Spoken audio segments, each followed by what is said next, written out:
Hello subscribers and non-subscribers, and welcome back to ChäoS Head. Let me get my timer up. There we go. Okay. Yeah. So I'm recording this on Monday, because I'm planning to try and live stream on Wednesday, and so I probably won't have time to actually record it on Wednesday. So yeah, I'm recording this earlier than I normally do, simply because I probably won't be able to record it on the day that I normally do. But either way, let's go ahead and load up. I also actually read that Visual Arts announced that Little Busters and Tomoyo After are apparently going to be getting official English translations. And they said that those are going to be based off of the fan translation, so they're probably going to go and look and see, okay, is this part of the translation good or bad? If it's good, they'll probably leave it as is, although maybe edit it just a little bit, potentially for grammatical errors and things like that. And they'll essentially do the same thing or a similar thing if they find an area that has a bad translation. They'll retranslate that section. But yeah, so let's go ahead and hop on back in. Hopefully this game will eventually get an official English translation.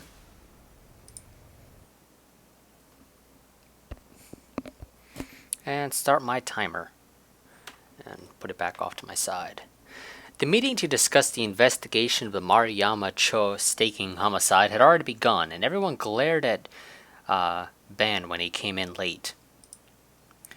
Smiling amiably, Ban lowered himself into a seat at one of the tables lined up at the front. The room didn't have the kind of atmosphere where he could say his reason for being late was because he'd gotten the runs and had been cooped up in the bathroom. In the wee hours of the morning after it occurred, the Maruyama Cho staking homicide case had been assigned to the Shibuya Police Department, which now housed the headquarters of the investigation. The investigation division, already busy with the Cornelius Tower Group suicide case and the Shibuya Station college student and fetus homicide, were forced to recruit even useless third-rate assistant inspectors like Ban from the central Tokyo station. Moreover, since everything had taken place in the area under the Shibuya Police Department's jurisdiction, they were caught in the bizarre situation of having 3 special investigative headquarters located in the same station. It was thanks to this that the 3 investigation teams were forced to take turns using the station's big conference room.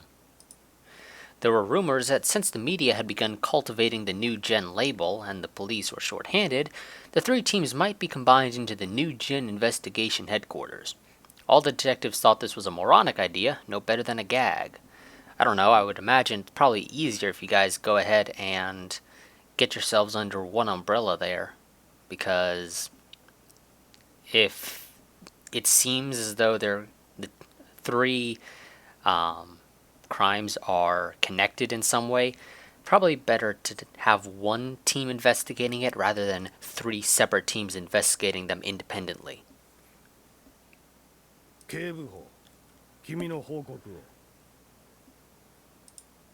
Inspector Matsunaga, Ban's boss and the person responsible for their investigative team, looked at Ban sharply as he addressed him. Paying him little heed, however, Ban flapped a fan at his face and took a breath. 警部補、バン警部補、聞いているのか？呼ばれてるっすよ。バンさんの報告待ちなんすから。ちょっと。When the newbie sitting next to Ban, who had also happened to be his partner Suwa, hissed into his ear, Ban finally realized he was being called on. すんません。報告は諏訪から。自分っすか？俺がいなくても報告しとけって言っといたろうが。早くしろ。After Ban elbowed him a little, Suwa let out a short sigh and stood up energetically. 犯行現場近くの監視カメラの解析がようやく出ました。犯行時間に不審な人物が映ってました。 Okay. The meeting room stirred. The slackening air underwent an instantaneous transformation. The Shibuya Station detectives, seated along the tables at the back of the room that faced Ban and the others from the central station, began urgently taking notes so as not to miss a moment of Sua's report. They were desperate. After all, with 2 savage murders having occurred in a single month, though the group suicide had not yet been conclusively labeled a homicide, it was natural for them to become prepared to stake everything on seizing the perpetrator, even their reputations. プロジェクターに映像を出します。 As Ban had previously instructed him, Sua aimed at the projector at the screen. A black and white film of one of Moriyama Cho's narrow, filthy alleyways was reflected there. It was hard to see anything, given it was night and there were a few street lights. 犯行現場から約50メートル離れたところにあるコインパーキングの監視カメラです。 The coin-operated lot was small, as it had room for only 2 cars. It had been unjustifiably constructed in the tiny space between buildings. One could not see the crime scene in the field of the camera's picture. One couldn't even see the road that crossed in front of it. What the film showed was a certain street about a block away from the crime scene. On a side note, there was no sound to accompany it. The time of recording was neatly displayed in the lower right-hand side of the screen. It currently read 21:34. Of course, they're not going to go and put that here, so you can see it yourself. 犯行現場近隣の住民の証言により、21時過ぎから21時半頃まで釘を打ちつける音がしていたというのはご承知の通りだと思いますが、この映像は21時34分、つまりまさに犯行時間直後ということになります。不審人物が映っているのは21時34分53秒からおよそ6秒間です。駐車場の前の道を奥から手前へと走り抜けていきます。 As soon as Sua finished his explanation, a human figure emerged into the picture. Acting considerably flustered, it dashed from the depth of the screen to the foreground. Due to the poor resolution, a brief shot like that wasn't enough to let anyone determine whether the figure was male or female. However, Bond had already asked the forensics division to analyze this for him. 科捜研で解析した結果、映っている人物は男。年齢は10代後半から20代とのことっす。で、人相の判別までは無理でした。服装がかなり特徴的ですが、これは小島にある私立水明学園の男子制服と分かりました。それと右手に注目してもらいたいんですが。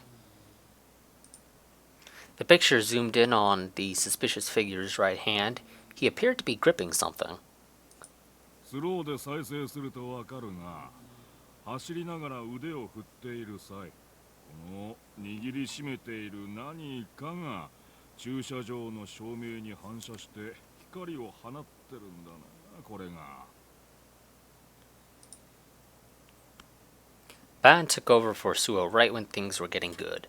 形状からして犯行に使われた十字架型の杭である可能性がある。 The detectives grew noisy again. To think that the perpetrator of the staking homicide might be a high schooler, it was a minor shock to them. It meant that the mass media's inflammatory catchphrase "New Generation Madness" could very well have become a reality. 最も犯人に近い人物がこの少年だということか。 He could also be the criminal for all you guys know. そういうことになりますね。 Ban rubbed his unshaven chin. It was a habit of his when he sensed that he'd driven a wrongdoer another step into a corner. It pleased him to make sure that every prickly sensation, 以上です。 Sua let out a deep breath and settled back down. ひどいっすよ先輩。美味しいところ持ってって。Disregarding Sue's complaints, Bond once again looked at the projector so as to burn the male high school student's figure into his eyes. ようやく尻尾を出したんだ。そいつを掴んで離さねえようにしないとな。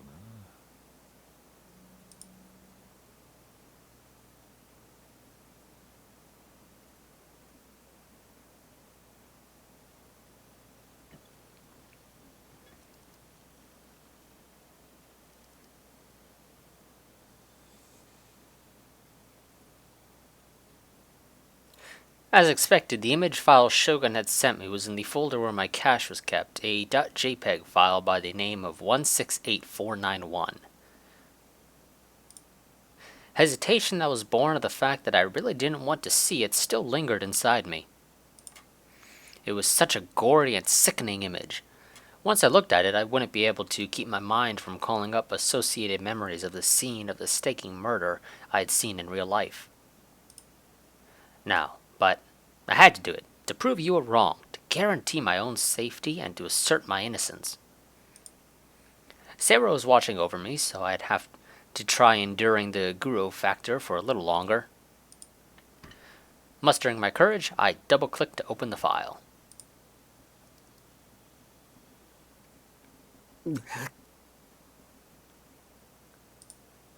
No matter what, it was still foul. But it wasn't such a big deal compared to the staking I had seen in person, and if I thought of it as a composite, I could just barely bring myself to tolerate it. When he first sent it to me, I had only taken a fast look before closing it. I hadn't scrutinized its every nook and cranny. This time, fighting back nausea, I examined the image closely. I didn't know how to tell if an image had been shopped, but I figured it'd be okay if I looked at things like the direction of the shadows and if anything in the scenery felt off. It is interesting. It looks like the hair is purple over there, at least to me.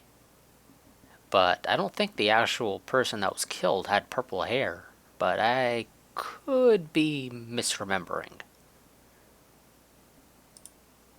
One possibility was that it had been created by combining previously taken background photographs with a CG version of the pinned-up corpse, and the day after Shogun sent it to me, the murderer had put the killing methods photo illustrated into action.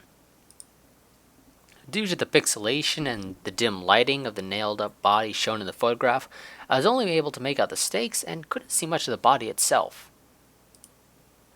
The light hit the area only around the pinned-up corpse, making it seem as though the staked parts were saying, "Come on, look at me, please." It felt like the person who made the picture had intentionally arranged it that way.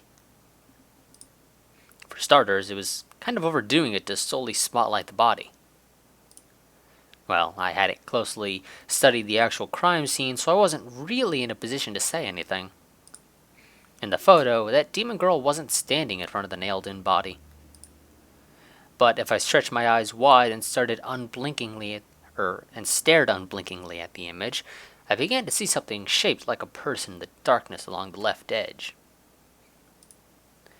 I had been in danger of overlooking it. The photo's graininess and the fact that they were standing in the shadows made them completely dissolve into the background, and you wouldn't stand much of a chance of noticing with just a glance. This had to be shopped, but maybe the person who made the photo had accidentally entered the frame when they were taking pictures, and they forgot to erase it when they were manipulating the rest of the photo. Whatever the case, the figure appeared to have on a Suime uniform, which meant it was the demon girl, for she too had worn the Suime uniform, except the uniform kind of looks more like a male uniform. But when I strained my eyes even harder and looked at the figure in the photo again, it seemed to have short hair. The demon girl had long hair. This would knock you out of the running as well. Alrighty, let's try using some image editing software to make it easier to see. Opening up the editing program, I dragged and dropped the picture, and after a single convulsive breath, I selected Adjust Levels from the menu and brightened the image's dark parts.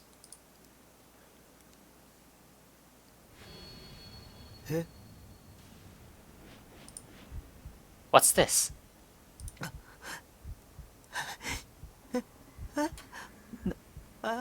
なんだこれ He told it to adjust levels, but it seems more like he told it to pull up the negatives or something. The one photograph there, no matter how you looked at it, the one photographed there, 奥だ。 why? Why was I there? It was outlandish, because I hadn't gone to that place once since September 29th. This had been shopped in, too, no question about it. I couldn't find the slightest evidence to prove it, but it was obviously composite. If not, it'd be crazy. Besides, Shogun had sent me the image on the 28th, and the staking murder had occurred on the 29th. If the picture was a picture of the same place where the crime happened on the 29th, my being there would make it a photo of the future. あなたには予知能力がありますか？うるさい、そんなはずはないんだ。 Kicking away one of the empty plastic bottles at my feet, I closed the image editing program. I opened the JPEG file properties to check the date had been created, and I've been shocked. It had been created on the 28th, but that had already stopped mattering to me. A single sentence written in the comments field of the properties window so as not to stand out. It was that which my eyes became nailed to.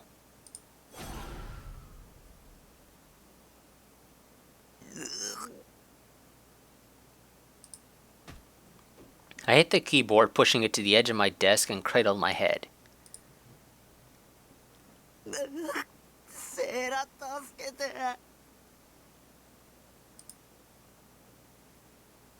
I held back welling tears.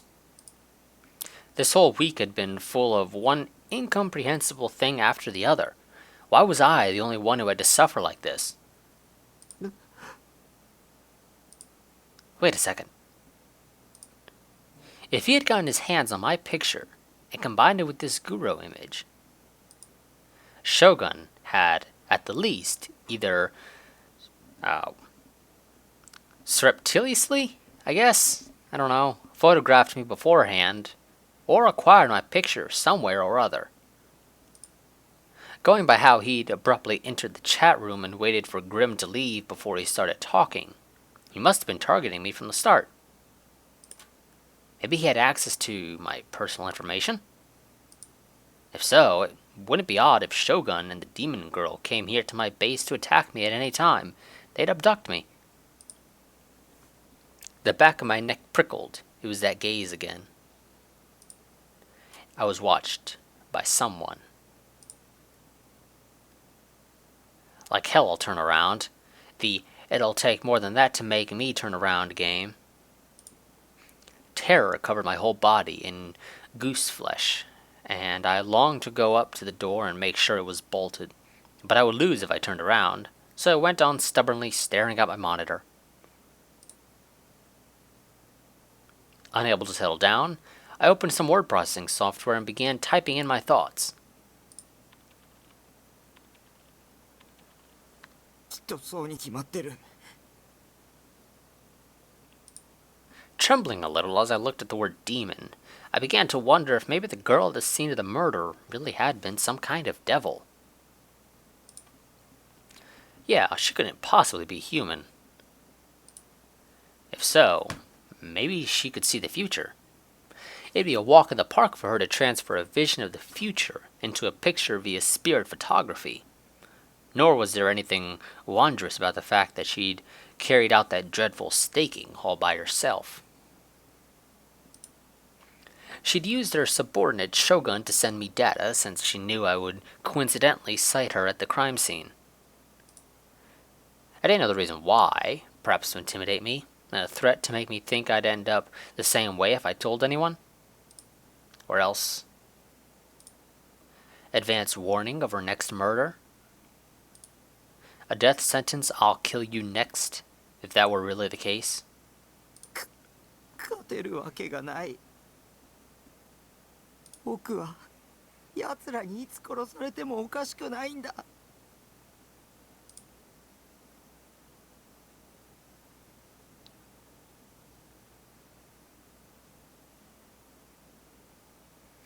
Okay, that's usually where I would cut this, but I don't know how much longer I have on the timer. Let's see. About a minute 30. Okay, you know what? I think that's a fine place to cut it, because I like to try and cut it at those sections after sort of those transitions. So yeah, that's going to be it for this episode. As always, like, favorite, comment, subscribe, share, and I will see you guys next time. But until then, goodbye and farewell.